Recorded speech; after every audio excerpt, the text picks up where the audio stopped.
Ahoj, já jsem David.cz a vítám vás u mýho videa návodu, jak dát Minecraft skin do Minecraftu, aniž byste měli originální Minecraft.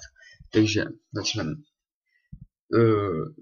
Jakýkoliv, prostě si stáhnete skin, jakýkoliv, já nejčastěji používám tady tu stránku. Stránka bude v popisku videa. Tady máte třeba, že si skopírujete video, teda webnu. Jméno, jo, jako kliknete, on se otevře. A když ho chcete stáhnout, tak najednáte skins. Tady třeba, já nevím, třeba dáme, nevím, tady toho, tak dáme tady to, download skin. Uložíme se na plochu, plocha, uložit. Jo, a ještě vám ukážu druhou stránku, ta taky bude v popisku videa. Ještě samozřejmě jít můžete z jakýkoliv stránek, jedno jakých, úplně jedno. Takže jo, takže začneme teda.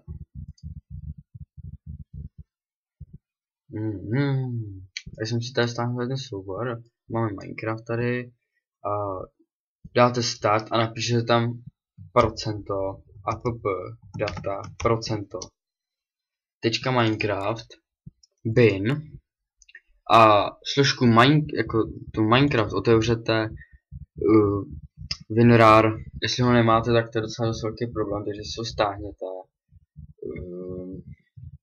Jinak by vám to nešlo. Asi já vás to neskoušel, jestli by to šlo jinak, ale si myslím, že by to jinak nešlo. Takže tady si najdeme složku mob. Tak tady. Čekaj, tady to si dáme. To vypneme. A jdeme char, tady to.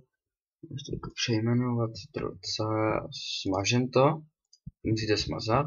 A hodíte tam tady to, co jste si stáhli, to je úplně jedno co. A přetáhnete to sem. A najdete si to v tom a musíte to přejmenovat.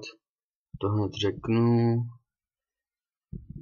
To najdu, tady to je přejmenovat a musíte to přejmenovat přesně takhle.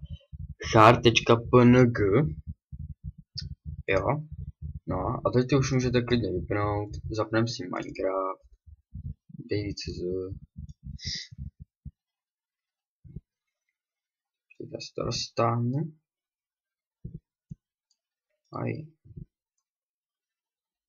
A uvidíte, že tady to je rozhraný, tady to jsem si hrál, jsem nudil z nudy. Víte, a mám ten skin. Ale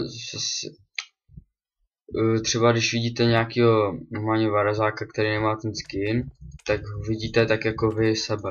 Jako normálně. Není to jak třeba, když máte originální Minecraft. Že prostě vidíte ten svůj skin a ostatní těch, jaký mají svoje. Takže tak, to by asi bylo všechno.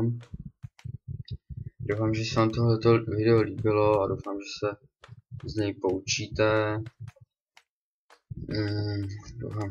A kdyby něco nešlo, tak mě pište do komentů, anebo mě pište do komentů a do kontaktů.